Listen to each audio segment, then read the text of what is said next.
안녕하세요, 곤잘로입니다. 아시다시피 제가 최근에 K5 1.6 터보를 사려고 계약을 걸었습니다. 계약 안 걸었다며. 그런데 취소할까 말까 진짜 심각하게 고민 중입니다. 이유는 여러 가지입니다. 디자인 빼놓고 봤을 때 소나타 쪽이 좀 더 나은 것 같기도 했고요. 특히 아반떼 N이 너무너무 좋았어가지고 고민거리가 막 늘어났어요. 그런데 그 와중에 이런 기사를 보게 됐습니다. 정부 승용차 개소세 인하 올해 말 종료 방침. 내년부터 세율 3.5%에서 5%로 원위치. 빠밤. 지난해 3월부터 개별 서비스의 인하가 시작됐죠. 인하율은 변동이 있었지만 지금까지 22개월 동안 쭉 이어져 오고 있는데요. 이게 올해로 진짜로 끝날 거라는 소식입니다.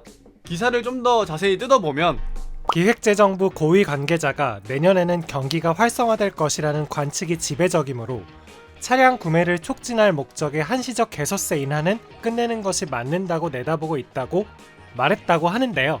아직 오피셜은 아닙니다. 아니지만 이대로면, 이 말대로라면 진짜 개소세 인하가 끝날 것 같습니다. 세금도 개별 서비스 인하 전에 비하면 1,000억 원 이상 적게 거치고 있고, 또 그 와중에 개별 서비스의 실효성에 대해서 말이 워낙에 많으니까 이번엔 진짜 원복할 수도 있을 것 같아요. 근데 이거는 사실 그냥 맞아요. 원칙적으로 보면은 그냥 원위치 인하를 종료하는 거지만 이거를 22개월 동안 좀 낮게 유지했잖아요. 네.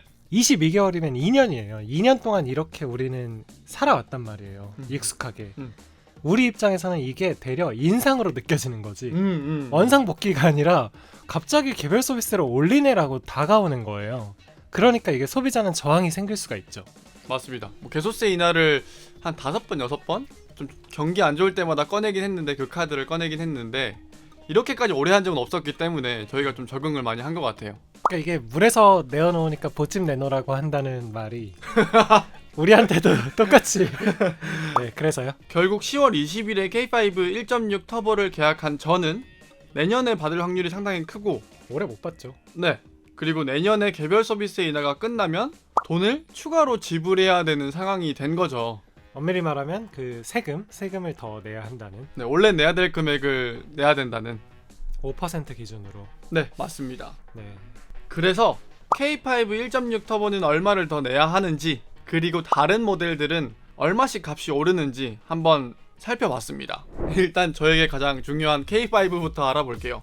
차량가만 놓고 보면 K5 1.6 터보는 최소 46만원에서 최대 59만원까지 인상이 됩니다. 아이고 크다. 저 같은 경우에는 프레스티지 등급을 계약했기 때문에 51만원이 인상되게 되는 거죠. 여기에 옵션을 더 넣었기 때문에 53만 5천원 정도? 51만 원이면 V쿨 K 썬팅인데. 네, 맞습니다. 썬팅 값이 날라갑니다. 네. 썬팅하지 말고 타세요. 이건 또 제 피부를 네. 위해서. 네. 그리고 K5 2.0 가솔린 모델은 최소 44만원부터 58만원까지 오르게 되고요. 인기 많은 하이브리드 모델 같은 경우는 54만원에서 66만원까지 인상이 됩니다. 그러니까 통상적으로 그냥 소나타 K5 정도의 2천만원 후반에서 3천만원 정도 하는 중형차는 60만원 정도, 5-60만원 정도가 더 부담을 해야 한다. 맞습니다. 네.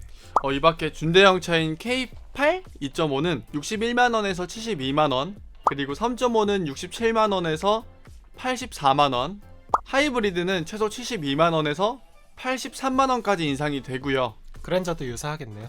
네, 맞습니다. 가격이 비슷하니까. 네, 맞습니다. 왜요? 어차피 개소세가 가격 따라가는 거잖아요. 네네네. 그랜저 뒤에 또 얘기할 거라서. 뒤에 또 따로 현대차는 또 따로 다루게 있습니다. 네. 그리고 스포티지는 46만원에서 62만원, 그리고 소렌토는 55만원에서 75만원까지 오릅니다. 개별 서비스가 적용되지 않는 경차들, 그러니까 모닝이랑 레이는 변동사항이 없고요. 카니발 고인승도. 맞죠. 네, 카니발 고인승도 변동사항이 없습니다. 역시 짬. 네, 현대도 한번 살펴볼게요. 캐스퍼 역시나 경차기 때문에 변동사항이 없습니다. 그런데 아반떼의 경우에는 최소 29만원에서 46만원까지 인상. 1,500만원짜리가 30만원 오르는 거죠. 네, 비율로 따지면 많이 오르는 겁니다.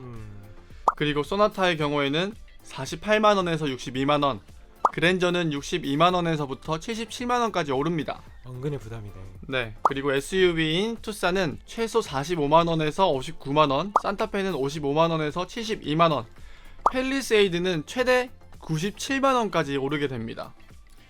팰리세이드는 한 5천만 원 하니까 돈 100만 원 오르는 거고, 제네시스 GV80, G80, 뭐 G90은 별로 안 팔린다 쳐도, 네네. 심지어 GV70 이런 애들은 100에서 그쵸. 뭐 최소한 100만 원 오르겠네요. 최소. 그쵸. 한 장씩 오른다고. 그럼 은근히 부담이 네, 큽니다. 되죠. 네네. 고가차일수록 부담이 되고, 이게 뭐 아까 말씀드렸듯이 가격을 결국 따라가기 때문에 네, 맞습니다. 가격이 비싼 차를 살수록 저항이 좀 커지는 것 같아요. 네. 뭐 물론 이렇게 말씀하시는 분도 있겠죠. 비싼 차를 사는 사람은 돈이 많으니까 세금도 더 내야 되고, 세금을 더 낼 만한 돈이 있으니까 내라는 거 아니요? 이럴 수도 있는데, 뭐 그냥 팩트를 말씀드리는 겁니다. 제네시스 같은 고가차는 더 많이 부담이 된다는 거. 네. 네. 그래서 만약 지금 오늘 이 순간 계약을 한다면 모든 차들이 올해 안에 차를 받지 못할 가능성이 굉장히 높잖아요. 바꿔 말하면 내년에 차를 인수하게 되기 때문에 이만큼의 금액을 추가로 준비를 해야 된다는 겁니다. 물론 몇몇 제조사 측에서는 과거에 개별 서비스의 인하 종료 전에 계약한 분들에 한해서 개별 서비스가 할인된 가격을 적용해주는 그런 뭐 이벤트 같은 것도 있었긴 했는데요. 예를 들어서 12월까지 개소세가, 전년도 12월까지 개소세가 인하됐었다가 원복이 되면 1, 2월 출고자들은 뭐 할인을 해주고 했었는데, 요즘은 워낙에 납기가 길고 네네. 또 사실 없어서 못 파는 실정이어서 이럴 가능성은 제가 봤을 때 높진 않은 것 같아요. 맞습니다. 사정이 달라요. 네. 혹시나 그렇다고 해도 이게 너무 불확실한 거여서 네, 기대하지 마세요. 여기다 배팅을 하면 안 될 것 네. 같다는 생각이 들어요. 그래서 오늘의 결론은 신차를 계약하실 계획이라면 종료될 가능성이 굉장히 높은 개별 서비스를 꼭 짚고 넘어가셔라. 가능하시다면, 진짜 가능하시다면 올해 안에 즉시 출고가 가능한 그런 재고차들을 알아보시는 던지. 재고차 없습니다. 전시차 사야겠죠? 뭐 그렇게도 될 수 있겠네요. 네. 이런 것들을 알아보시라는 겁니다.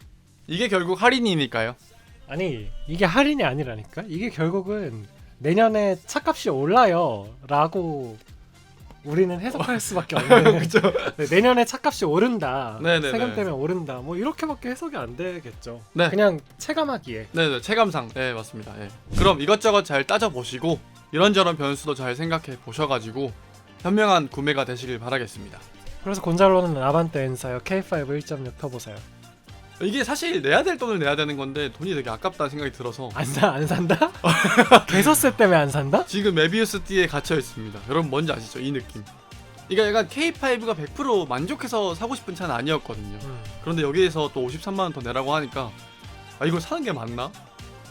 약간 이런 생각을 하고 있습니다. 지금 여기서 마칠까요?